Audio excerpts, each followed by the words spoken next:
Hello दोस्तों, नमस्कार, जय हिंद। स्वागत है आप सभी का हमारे YouTube चैनल पर visual art history with navy, जहां मिलती है आपको कला से संबंधित संपूर्ण जानकारी। तो आज की वीडियो होने वाली है बहुत ही खास, क्योंकि आज की वीडियो में हम आपको गगनेंद्र नाथ टैगोर के बारे में बताएंगे। बंगाल से जुड़े हुए एक ऐसे समृद्ध कलाकार जिन्होंने कहीं से कला सीखी नहीं और फिर भी कला के क्षेत्र में, कला इतिहास में एक बहुत ही महत्वपूर्ण भूमिका रखने वाले कलाकार। जिस समय बंगाल शैली चल रही थी उस समय अपने एक अलग स्वरूप को लोगों के सामने प्रस्तुत करने वाले कलाकार, जिन्होंने अपनी कला को किसी को दिखाने के लिए या बाजार में बेचने के लिए नहीं किया, खुद के लिए स्वांतः सुखाए अपने मन के लिए चित्रण किया। वो चित्रकार गगनेंद्र नाथ टैगोर के विषय में हम बात करेंगे। अगर वीडियो अच्छी लगे तो आप लोग लाइक कर दीजिएगा और वीडियो को अंत तक देखिएगा। पूरा निचोड़ मिलेगा आपको, इनसे जुड़ा हुआ कोई भी क्वेश्चन आपका नहीं छूटेगा। अगर आपने इस वीडियो को देखा है गगनेंद्र नाथ टैगोर से तो बिल्कुल नहीं छूटेगा, ये मैं बात दावे के साथ कह सकती हूँ। और चलिए हम शुरू करते हैं। वीडियो अच्छी लगे तो शेयर कर दीजिएगा, अगर चैनल पर नए हैं तो कर लीजिएगा सब्सक्राइब, क्योंकि ऐसी ही वीडियो आपको चैप्टर वाइज मिलती रहेंगी। चलिए हम शुरू करते हैं आज की क्लास को। तो यहाँ हम देखेंगे ये हमारे गगनेंद्र नाथ टैगोर जी हैं, और केवल मैंने शीर्षक देने के लिए यहाँ पर इसे रखा है। आगे अभी उनकी जीवनी देखते हैं। तो गगनेंद्र नाथ टैगोर, जिनका जन्म सन 1867 ईस्वी में कोलकाता के बंगाल में, या बंगाल के कोलकाता में हुआ था। कोलकाता बंगाल में इनका जन्म हुआ था और टैगोर परिवार में हुआ था। जाहिर सी बात है, ये रविंद्रनाथ टैगोर के भतीजे थे और बहुत ही कम उम्र में इनके पिता का देहांत हो गया था। लगभग 14 वर्ष की उम्र में इनके पिता का देहांत हो गया। इसके बाद इनका पालन पोषण जो है, या हम कहें जिसका इन्हें संरक्षण मिला, वो रविन्द्रनाथ टैगोर थे। उन्होंने इनका पालन पोषण किया और कहीं ना कहीं ये उनसे बहुत ज्यादा प्रभावित भी थे। ठीक है, तो ये आपको याद रखना है कि गगनेंद्र नाथ टैगोर का जन्म कब हुआ। इनको G.N. टैगोर भी कहते हैं, तो आपको ये भी याद रखना है। G.N. टैगोर या गगनेंद्र नाथ टैगोर 1867 ईस्वी में कोलकाता, जो कि बंगाल में पड़ता है, यहाँ इनका जन्म हुआ और टैगोर परिवार में जन्म हुआ था। इनके पिता का नाम गुणेंद्र नाथ था, जो कि रविंद्रनाथ टैगोर के भाई थे, गुणेंद्र नाथ। और ये स्वयं गगनेंद्र नाथ टैगोर अवनींद्र नाथ के भाई थे, तो ये भी आपको ध्यान रखना है। इनकी माता सौदामिनी टैगोर थी। इनकी माता का नाम सौदामिनी टैगोर, इनकी बहन का भी नाम याद रखना, सुनैनी देवी। सुनैनी देवी, जो कि आधुनिक भारत की प्रथम महिला चित्रकार मानी जाती हैं, सुनैनी देवी। अरे मतलब इनका पूरा परिवार ही चित्रकार था, चाहे रविंद्रनाथ टैगोर हो, चाहे आपके गगनेंद्र नाथ टैगोर हो, चाहे अवनींद्र नाथ टैगोर हो, और बचे खुचे इनके भांजे। आपको बताना है इनके भांजे कौन थे, फिर मैं आपको बताऊंगी। चलिए आगे बढ़ते हैं। इनकी शिक्षा कहाँ से हुई, तो अगर हम ठोस या हम कहें कि इन्होंने कहीं प्रोफेशनली शिक्षा ली हो, तो ऐसा नहीं है। इन्होंने किसी भी स्कूल से शिक्षा नहीं ली, ठीक है। और स्वांतः सुखाए के लिए, मान लीजिए रविन्द्रनाथ टैगोर या अवनींद्रनाथ टैगोर पेंटिंग कर रहे हैं, इन्होंने देखा अच्छा भाई ऐसा है, तो इन्होंने उस तरीके से पेंटिंग करना शुरू किया था। किसने? गगनेंद्र नाथ टैगोर ने। तो इन्होंने स्वांतः सुखाए के लिए, अपनी आत्मा के सुख के लिए, अपने मन को अच्छा लगने के लिए इन्होंने पेंटिंग शुरू की थी। और इन्होंने 38 वर्ष की आयु में चित्रण आरंभ किया था। तो ये भी आपको याद रखना है, गगनेंद्र नाथ टैगोर ने 38 वर्ष की आयु में चित्रण आरंभ किया था। ये चीज आपको ध्यान रखनी है। जब हम आगे बढ़ते हैं, अब अगर इन्होंने शिक्षा नहीं ली तो किसी से थोड़ा बहुत सीखा होगा। आपको याद होगा कि इनके यहाँ आते हैं ग्याको हामा ताइक्वान और हिसिंदा सुनरो, दो चित्रकार आए थे, जापानी चित्रकार, जो इनके घर रुके थे। इन्हीं से इन्होंने प्रभावित होकर कार्य शुरू किया था, या इनके कार्य को इन्होंने देखा और इनसे सीखा। हम सीखा नहीं कह सकते, इन्हें देखा और इनसे प्रभावित हुए, फिर इन्होंने चित्रण कार्य शुरू किया। लेकिन इनके मानक गुरु अगर कभी पूछे जाएं, मानक गुरु मतलब जिनसे थोड़ा बहुत कार्य ज्यादा सीखा, वो है हरि नारायण बोस। हरि नारायण बोस इनके मानक गुरु माने जाते हैं। मानक मतलब जैसे कहते हैं ना कि मुंह बोले, है ना, तो मुंह बोले, अगर हम कोई प्रोफेशनली कहें तो ये किसी के शिष्य नहीं थे, इन्होंने किसी से कला की शिक्षा नहीं ली, अपने आप, या हम कह सकते हैं एक स्वशिक्षित कलाकार के रूप में आप जिसे देखेंगे तो वो आपको गगनेंद्र नाथ टैगोर जी मिलेंगे। अब जब हम इनका प्रमुख माध्यम देखते हैं, इनका माध्यम क्या था, तो इन्होंने टेम्परा, वास, तैल और स्याही में काम किया है।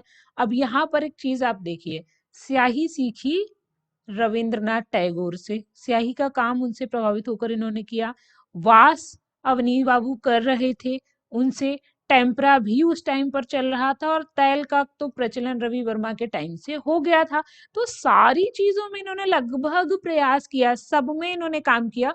और अगर हम इनकी कला की यात्रा को देखें तो 5 भागों में बांटी जाती है, जो कि हम अभी आगे बात करेंगे, विस्तृत रूप से इसको, इसके विषय में बात करेंगे।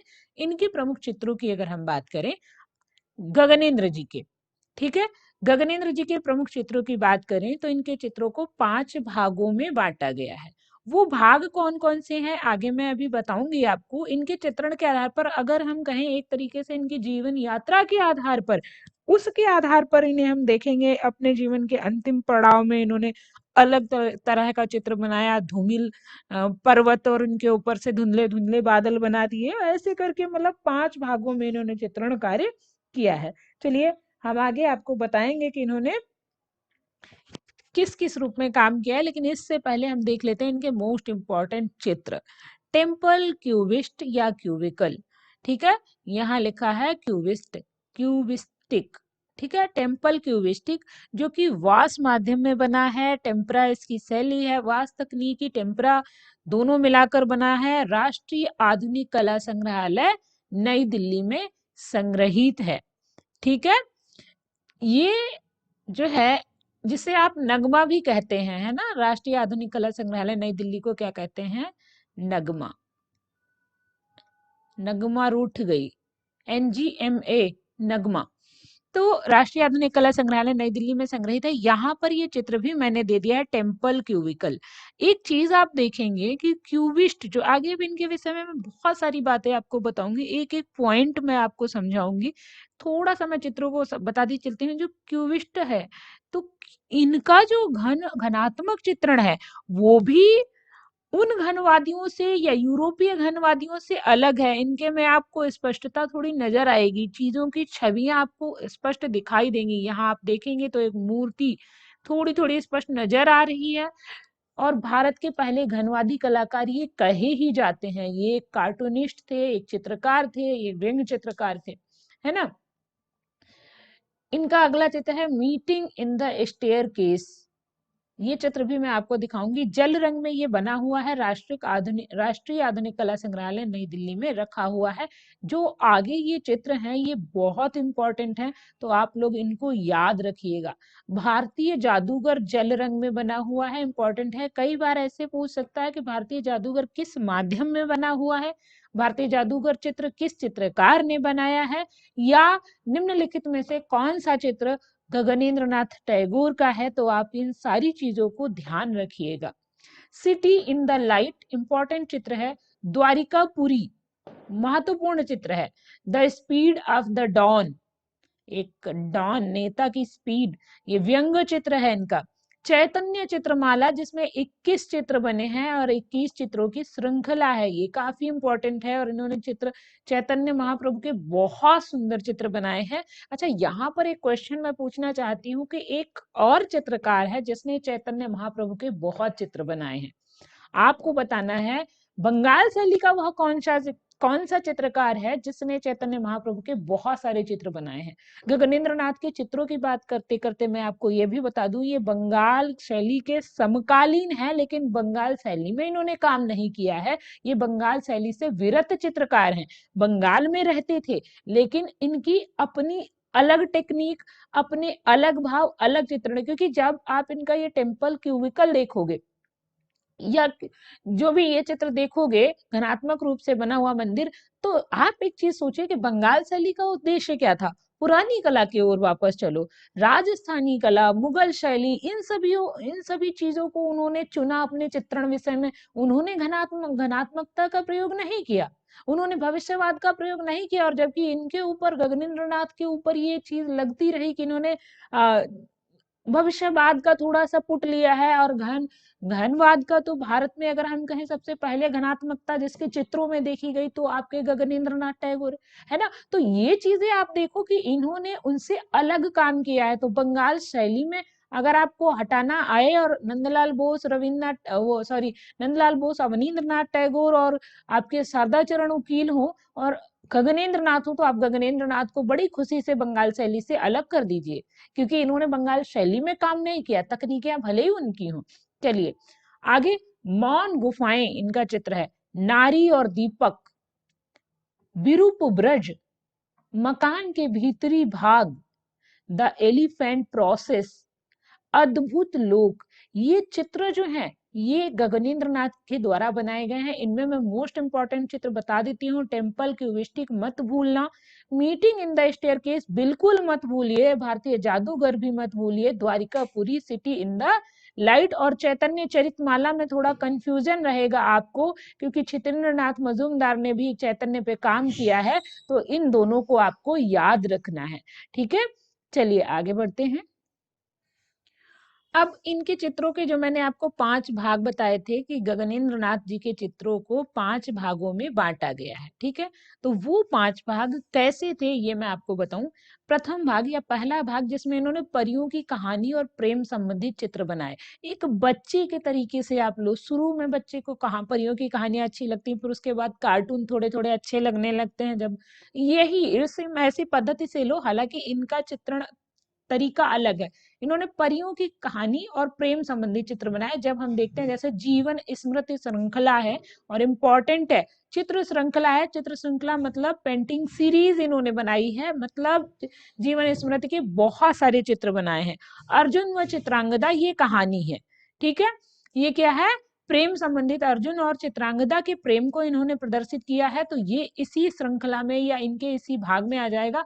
माया कानन, परियों की कहानियां मतलब मायावी जंगल या मायावी वन, तो ये जो है यहाँ परियों की कहानियां आ जाती है। गार्डन ऑफ हिस्ट्री, है ना, इतिहास का बाग या बाग का इतिहास। तो ये चीजें जो आप देखोगे ये इनके पहले भाग में आती हैं, जहां इन्होंने परियों से संबंधित कहानी या प्रेम संबंधित कहानियां बनाई है, मतलब जीवन को सरलता से देखा है यहाँ पर इन्होंने। दूसरा भाग इनका या द्वितीय भाग जो है वो क्या है, कार्टून चित्र, जिन्हें हम क्या कहते हैं, व्यंग्य चित्रकार। व्यंग्य चित्रकार, आधुनिक भारत के प्रथम व्यंग्य चित्रकार। अब बंगाल शैली में तो कोई चित्रकार व्यंग्य चित्र नहीं बनाता था या कार्टून नहीं बनाता था, है ना, लेकिन इन्होंने बनाए। भारत के व्यंग्य चित्रकार कहे जाते हैं, ये कार्टूनिस्ट कहे जाते हैं, व्यंग्य चित्रकार कहे जाते हैं। वैसे सबसे बड़ा, भारत का सबसे बड़ा कार्टूनिस्ट कौन माना जाता है आपको बताना है, ठीक है। चलिए, मैं क्लास में क्वेश्चंस भी पुटअप करती रहती हूँ, बताया करिए आप लोग, मैं आपके साथ बनी रहती हूँ और मैं क्वेश्चंस के जो आप आंसर देते हैं वो देखती हूँ, तो आप आंसर दिया करिए। अब क्वेश्चन यहाँ पर है, भारत का सबसे बड़ा व्यंग्य चित्रकार कौन माना जाता है। हालांकि ये पहले व्यंग्य चित्रकार माने जाते हैं, ठीक है। यहाँ आप इनका चित्र देखिए, ये कार्टून ही तो बने हैं। इतना बड़ा व्यक्ति और उसकी पीठ पर एक दुबली पतली महिला बैठकर इसका शासन कर रही है इसके ऊपर, है ना। ये दिखाया गया है कि आदमी क्या है और खा पी के क्या बन गया है। बाकी तो आप लोग समझदार हैं, देखते रहिए। चलिए, सन 1916 से 1918 ईस्वी के मध्य काले व सफेद रेखा चित्र इन्होंने बनाए, जिन्हें क्या कहा गया, व्यंग्य चित्र कहा गया। ये याद रखिए, काले व सफेद चित्र इन्होंने बनाए जिसमें व्यंग्य चित्र कहा गया। थोड़ा भूरा कलर है लेकिन मोस्टली यहाँ पर आपको काला और सफेद रंग दिखाया गया है। व्यंग्य चित्रों का प्रारंभ या कैरिकेचर का प्रारंभ सन इन्होंने किया और सन 1917 में लिथोग्राफी के माध्यम से किया। लिथोग्राफी के माध्यम से इन्होंने कैरिकेचर या व्यंग्य चित्रों का आरंभ किया। कब किया, तो 1917 ईस्वी में इन्होंने इसका आरंभ किया। कवि रविंद्रनाथ टैगोर का चित्र इन्होंने बनाया, जो कि इनके दूसरे भाग में ही आता है, लिथोग्राफी में ही। ये कैरिकेचर नहीं है, ये व्यक्ति चित्र है। जेसी बोस का व्यक्ति चित्र, play of opposites, the realm of the award and reform scamps, ये भी है। और है जंगल में घर वापसी, ये भी इनका चित्र है। 1 मिनट रुकिए आप लोग, माफ करना, ये जंगल में अमन की वापसी नहीं, इनका चित्र है पंजाब में अमन की वापसी। क्या है?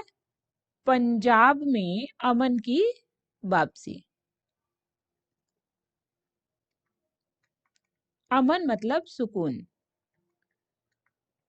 पंजाब में अमन की वापसी। यह भी चित्र गगनेंद्र नाथ टैगोर के द्वारा बनाया गया है। यहाँ जो कार्टून की बात करें, कैरिकेचर्स की बात करें, यहाँ व्यक्ति को दिखाना, और ये केवल व्यंग्य चित्र ऐसे ही नहीं बनाते थे, इनके चित्र बहुत कुछ कहते थे, बहुत कुछ कहते थे। व्यंग्य चित्र भी बनाते थे, करारा व्यंग करते थे, और इसके लिए इन्हें निडर चित्रकार भी कहा जाता था। उस समय इनका विरोध भी हुआ थोड़ा बहुत कि भाई ये चित्र, लेकिन जो कुछ अलग करेगा वही दिखेगा। जब हम तीसरे भाग की बात करें या तृतीय भाग की बात करें, तो यहाँ आते हैं प्रकृति के चित्र। अब धीरे धीरे कैरिकेचर से ये प्रकृति की ओर मुड़े, और यहाँ पर हिमालय के या इन सब चीजों के बहुत ही सुंदर चित्र इन्होंने बनाए हैं। तो ये आपको थोड़ा सा यहाँ पे ध्यान रखना है कि इन्होंने प्राकृतिक जो चित्र बनाए वो वास्तु शैली में बनाए, है ना, और थोड़े अलग बनाए। चौथे भाग में या तीसरे भाग में जो इनके चित्र आए, उनमें क्या है कि प्राकृतिक, जैसे पहाड़, आधी रात में गुजरते जुलूस, प्रकृति से संबंधित चित्र बनाया। वर्षा में घर जाता शिक्षक, है ना, वर्षा व शिक्षक, ये भी आपको याद रखना है, वर्षा व शिक्षक या वर्षा में घर जाता शिक्षक। उत्सव, तुषार धवला, दुर्गा पूजा, कंपोजिशन, ये बहुत इंपॉर्टेंट चित्र है। कंपोजिशन मैं बता रही हूँ, इंपॉर्टेंट है। आधी रात में गुजरते जुलूस, वर्षा में घर जाता शिक्षक, तुषार धवला और दुर्गा पूजा इंपॉर्टेंट है। ये राष्ट्रीय आधुनिक कला संग्रहालय नई दिल्ली में रखे हुए हैं। यहाँ आपको ध्यान रखना है कि कौन सा चित्र कहाँ संग्रहित है, ये चीजें भी आपको ध्यान रखने की जरूरत होती है ना। चलिए आगे बढ़ते हैं। चौथा भाग जिसमें अमूर्त चित्रण आया, या हम यूं कहें कि इनका घनवाद आया। चौथे भाग में क्या आता है? घनवादी शैली में इन्होंने काम किया, और ये पूरी तरीके से घनवादी नहीं कहे जाते, क्योंकि इनके जो चित्र हैं, जो इनका घनवाद है, उसमें भी इनकी आकृतियां, इनकी छवियां अंदर से हमको झांकती हुई या अंदर प्रतीत होती हैं। उतना बिल्कुल त्रिभुज या बिल्कुल कुछ वर्गाकार या बिल्कुल आयताकार इन्होंने नहीं चुना। तो इन चीजों को आपको ध्यान रखना है। और जो इन्होंने घनवादी शैली में काम करना शुरू किया था, तो 1921 ईस्वी में इसके प्रयोग इन्होंने शुरू किए थे। 1921 ईस्वी में इन्होंने जो कुछ चित्र बनाए, जिनमें इनका ये सब दिखाई दिया, तो ये चीज आपको ध्यान रखनी है। इस भाग में अमूर्त चित्र आते हैं, जिनमें वास्तु भवनों का रहस्यमयी चित्रण है। चाहे इन्होंने मीटिंग इन द स्टेयरकेस बनाया हो, उसकी सीढ़ियों को बड़े अजीब तरीके से बनाया हो, चाहे इनका चित्र आप देखिए टेम्पल क्यूबिकल, ये भी इनका ऐसा चित्र है कि आप देखेंगे घनवादी और रहस्यमयता। रहस्यमय आप जानते हैं, काले रंग को रहस्य का प्रतीक माना जाता है, तो यहाँ जो काला रंग है वो इनका अलग ही रहस्य प्रदर्शित कर देता है ना। तिलिस्मी भवन, city in the light, light में भी सिटी कैसे दिखाई पड़ती है, आगे मैं आपको इनके चित्र भी दिखा दूंगी कि किस तरीके से इन्होंने इन चित्रों का निर्माण किया है, सृजन किया है। अब वहां शुरू होता है इनका अमूर्त चित्रण, और अमूर्त चित्रण से आगे बढ़े, हमने अभी आगे पीछे कहा था कि घनवादी चित्रण शुरू हुआ या घनवादी चित्रण शुरू किया, वहां से शुरू हुआ। पांचवें भाग में पूर्णतः घनवादी चित्र इनके हमको दिखाई देने लगे। 1921 में गगनेंद्र नाथ टैगोर ने घनवादी चित्रों का चित्रण आरंभ कर दिया था, जो अभी मैं पहले आपको बता के आई थी। हाँ, 1922 और 23 ईस्वी में स्ट्रेला क्रैमरिस ने सबसे पहले इनका चित्र, जो रूपम नामक पत्रिका थी, इसमें उन्होंने एक लेख प्रकाशित किया। किसने? स्ट्रेला क्रैमरिस ने। और उसमें इन्होंने इन चित्रों का प्रकाशन करके फिर कहा कि इनके चित्र जो हैं घनवादी हैं। तो इनको पहला भारतीय घनवादी चित्रकार कहा किसने? स्ट्रेला क्रेमलिस ने। और कब कहा? तो 1922 और 23, और दोनों में से एक चुनना हो तो 1922 ईस्वी में पहला घनवादी चित्रकार इन्हें कहा था। और इनके चित्रों की तुलना पेरिस के कलाकारों से की थी। किसने की थी? स्टेला क्रेमलिस ने की थी। क्वेश्चन यहाँ पर पुटअप होंगे, यहाँ से 2 क्वेश्चन आपके सीधे सीधे बन जाते हैं, 2 क्या 3 बन जाएंगे। और ध्यान से सुनिएगा और ध्यान से देखिएगा वीडियो को, क्वेश्चन लास्ट में पूछे जाएंगे तो मैं देखूंगी, और इस बार एक एक प्रश्न का उत्तर एक एक व्यक्ति जरूर देगा। ठीक है, वीडियो को अंत तक देखा करिए आप लोग, कोई पॉइंट नहीं छूटता है और बड़ी मेहनत लगती है भाई इनको बनाने में। तो सब्सक्राइब कर ही लिया होगा और लाइक भी कर दीजिए। चलिए आगे बढ़ते हैं। 1922-23 क्वेश्चन यहाँ से बनेगा कि स्ट्रेला क्रेमलिस ने गगनेंद्र नाथ टैगोर को कब घनवादी चित्रकार कहा? तो 1922 में कहा या 23 में कहा, दोनों हैं तो 22। अगला क्वेश्चन क्या बनेगा कि स्ट्रेला क्रेमलिस ने गगनेंद्र नाथ को किस मैगजीन में चित्र बना, गगनेंद्र नाथ के चित्र किस मैगजीन में छापे और उसके आधार पर, या गगनेंद्र नाथ को किस मैगजीन में कहा इन्होंने कि घनवादी थे? तो रूपम मैगजीन में या रूपम पत्रिका में इन्हें सबसे पहले इनके चित्र छपे, वहीं से इन्हें घनवादी घोषित किया गया। और किसने कहा? तो स्टेला क्रेमलिस ने कहा। और पूछा जाए कि पेरिस के चित्रकारों से गगनेंद्र नाथ की तुलना किसने की? तो किसने की? स्टेला क्रेमलिस ने की। तो ये तीनों क्वेश्चन अलग अलग तरीके से हैं और बन जाते हैं। स्टेला क्रेमलिस ने गगनेंद्र नाथ की तुलना कहाँ के चित्रकारों से की? तो भाई पेरिस के चित्रकारों से की। यहाँ एक ही लाइन में आपको 2-3 क्वेश्चन मिल जाते हैं, तो ये पार्ट आपको याद रखना है।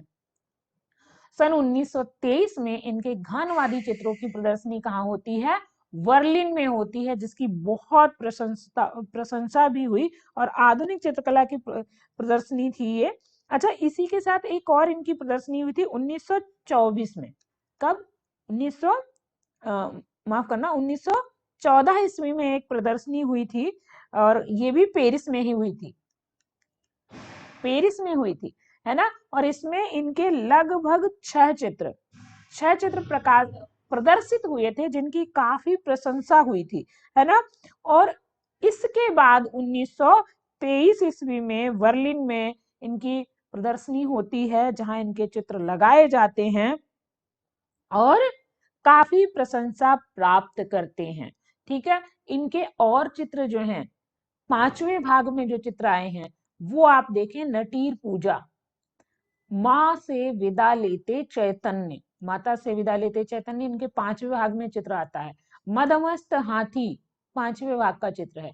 एक बंदी राजकुमारी का अनूठा अफसाना, ये चित्र जो है इनका घनवादी शैली में है और बहुत लंबी कहानी कहता है या बहुत मार्मिक कहानी को कहता हुआ चित्र है। बरसात में पुरी के महल,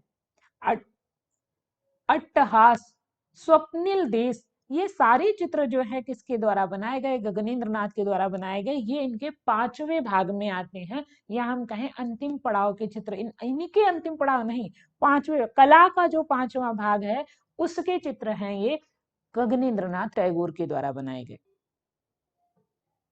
अब अगर आगे बढ़े, अब ये 5वें भाग से नहीं, कुछ अलग से चित्र हैं। जादूगर मैजिशियन जो मैंने बताया था सन 1925 में बना है कागज पर जल रंग से।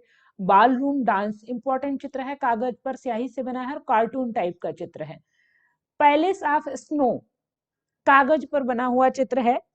तुषार ध्वलित या तुषार धवला पहले मैंने बताया था।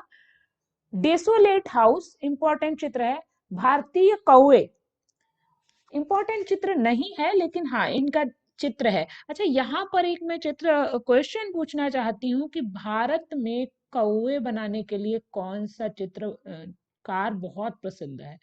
कौवे किसने बहुत अच्छे बनाए हैं? और वही चित्रकार जिसने वान गॉग की नकल की थी और भैंसों का चितेरा कहा जाता है। किसे? भैंसों का चितेरा कहा जाता है। इंपॉर्टेंट है बताना आप। और वैसे एक चित्रकार ऐसा है जिसके चित्रों में कौवे की उपस्थिति इंपॉर्टेंट है, उपस्थिति अक्सर रहती ही है। आपको उसका भी नाम बताना है, वह कौन सा चित्रकार है। इसने वैन गॉग की नकल की थी। कौए अच्छे बनाए हैं, लेकिन एक चित्रकार भारत का ऐसा है जिसके चित्रों में कौए की उपस्थिति अनिवार्य है। तो आपको इन दोनों क्वेश्चंस के आंसर देने हैं और सही ढंग से देने हैं। कमेंट में आप आंसर दीजिए। मैं देख रही हूँ, आप सभी के क्वेश्चंस के आंसर देख रही हूँ, तो आप जरूर आंसर दिया करिए।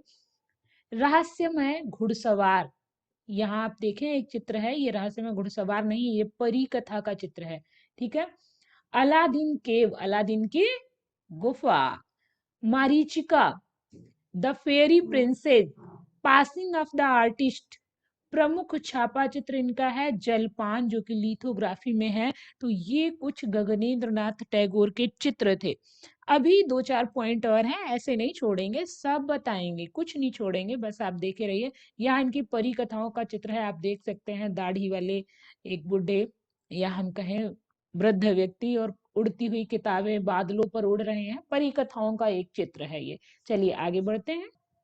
गगनेंद्र नाथ टैगोर से जुड़े हुए कुछ हम स्मरणीय तथ्य देख लेते हैं जो इम्पोर्टेंट है। हर पॉइंट यहाँ पर इम्पोर्टेंट है, तो मैं किसी को टिक मार्क ना करूं, सबको मैं यूं ही बताऊंगी। गगनेंद्र नाथ टैगोर जो है घनवाद व प्रभाववाद से प्रभावित थे।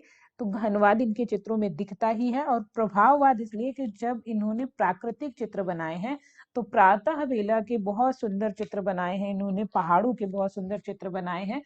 इस और प्रभाववाद की विशेषता थी कि वो रंगों को के जो है प्रकाश के उतरते चढ़ते प्रभाव को चित्रित करते थे, वो चीज इनके भी चित्रों में दिखती है। तो ये कारण है कि इन्हें प्रभाववाद और घनवाद से संबंधित माना जाता है। इनके चित्रों में घनवाद भी दिखाई देता है। एक पुस्तक थी भोदोर बहादुर या भादोर बहादुर नामक बाल साहित्य गगनेंद्र नाथ टैगोर ने लिखा था, ये भी आपको याद रखना है।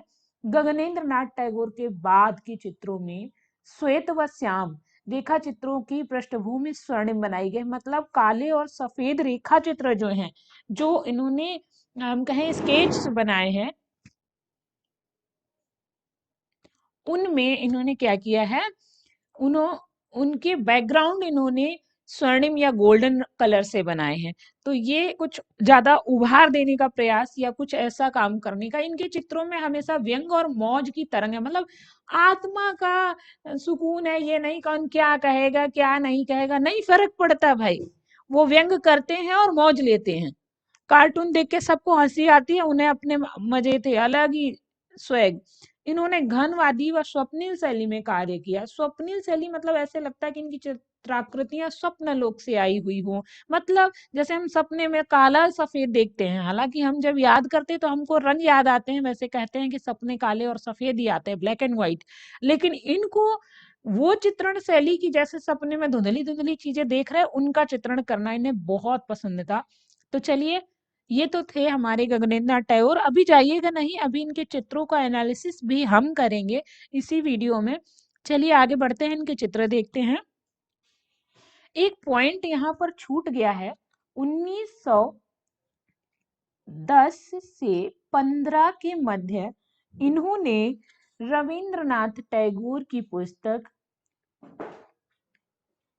कौन सी, जीवन स्मृति का चित्रण किया था, रविंद्रनाथ टैगोर की। वो पॉइंट वहां चित्रों में था, रविंद्रनाथ टैगोर की पुस्तक जीवन स्मृति, ये याद रखिएगा। स्मृति का चित्रण किया, ठीक है, ये भी आपको ध्यान रखना है। चलिए अब हम इनके चित्र देख लेते हैं। ये इनका चित्र है बाल रूम डांस, जिसमें एक स्त्री और पुरुष को डांस करते हुए दिखाया गया है। कुछ नहीं, बहुत सिंपल सा चित्र है, टेम्परा माध्यम में बना हुआ है, और बहुत सादा सा चित्र है जिसमें एक स्त्री और पुरुष को नृत्य करते हुए दिखाया गया है। पाश्चात्य संस्कृति को अपनाते हुए दिखाया गया है, जो भारतीय संस्कृति थी उसको पीछे छोड़कर, क्योंकि हमारे यहाँ माना जाता था भारतीय संस्कृति में स्त्रियां इस तरीके से नृत्य नहीं करती, तो वो चीज यहाँ पर वो दिखाई गई है। ये चित्र आप देखें, घनवादी शैली में जो मैंने बताया था, बंदी राजकुमारी का अनूठा अफसाना। यहाँ आप देखेंगे तो अब ध्यान से देखिए, यहाँ एक राजकुमारी का चित्र आपको दिखाई दे रहा है।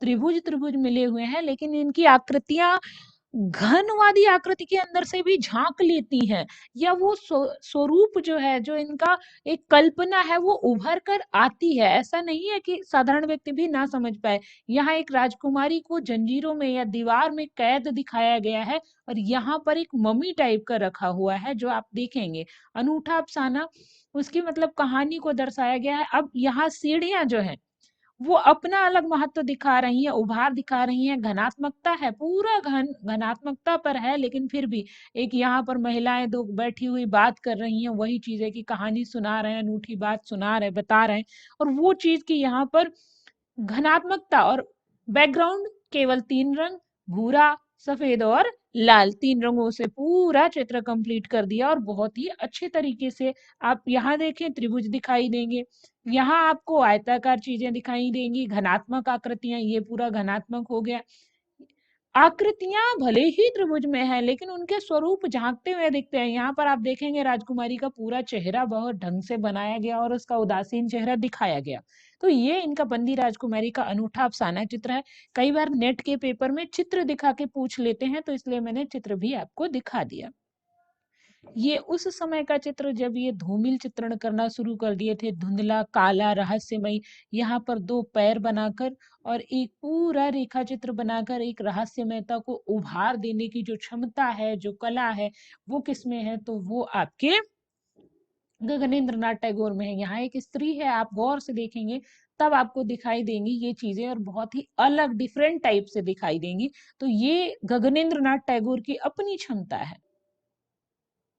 अब यहाँ आप देखेंगे वही चीज, मीटिंग इन द स्टेयरकेस, यहाँ पर चित्र कुछ अलग तरीके से बनाया गया, बहुत सारी महिलाओं का झुंड बनाकर चित्र को प्रदर्शित किया गया है। काले और सफेद रंग में ही पूरे चित्र को पूर्ण कर दिया गया, काले की अलग अलग टोन, सफेद की अलग अलग टोन से इस चित्र को पूरा कर दिया गया। मीटिंग इन द स्टेयरकेस, ये चित्र है गगनेंद्र नाथ टैगोर का।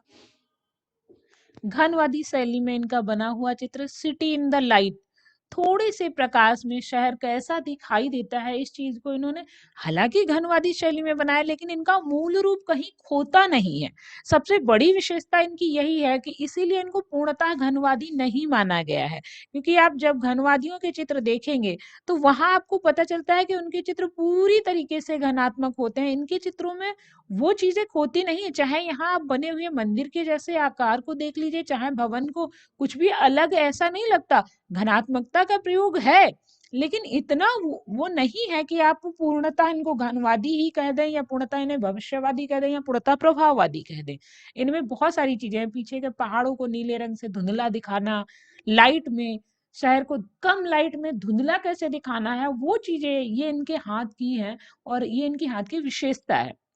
तो ये थे हमारे गगनेंद्र नाथ टैगोर। आज की वीडियो अभी समाप्त नहीं हुई, आज के क्वेश्चंस आपसे पूछती हूं मैं, और उसके बाद आपको वीडियो को लाइक करके जाना है। चलिए, सबसे पहला प्रश्न है कि गगनेंद्र नाथ टैगोर ने रविंद्रनाथ टैगोर की किस पुस्तक का चित्रण किया था? दूसरा क्वेश्चन है कि गगनेंद्र नाथ टैगोर ने कैरिकेचर चित्रों का आरंभ कब किया? कैरिकेचर चित्रों को बनाना कब शुरू किया? ठीक है। तीसरा चित्र है गगनेंद्र नाथ टैगोर के प्रथम भाग के चित्र कैसे हैं? जो 5 भाग बांटे गए हैं उसमें प्रथम भाग के चित्र किस टाइप के हैं या कैसे हैं? चौथा क्वेश्चन है कि गगनेंद्र नाथ टैगोर को किसने घनवादी कहा और किस पत्रिका के माध्यम से कहा था? पांचवा चित्र है गगनेंद्र नाथ टैगोर के मानक कला गुरु कौन है? तो ये सारे क्वेश्चन आपको बताने हैं, और इसी के साथ क्वेश्चन बताने के साथ साथ आपको वीडियो को ध्यान से सुनना था। सुन लिया आपने, वीडियो को लाइक कर दीजिएगा, अगर वीडियो अच्छी लगी है तो शेयर कर दीजिएगा, और कमेंट भी कर दीजिएगा, अच्छा लगता है, थोड़ा सा उत्साहवर्धन होता है। बाकी आप लोगों का बहुत बहुत धन्यवाद वीडियो देखने के लिए। मिलते हैं एक नई वीडियो में, तब तक के लिए इतना ही। Thank you, thanks for watching.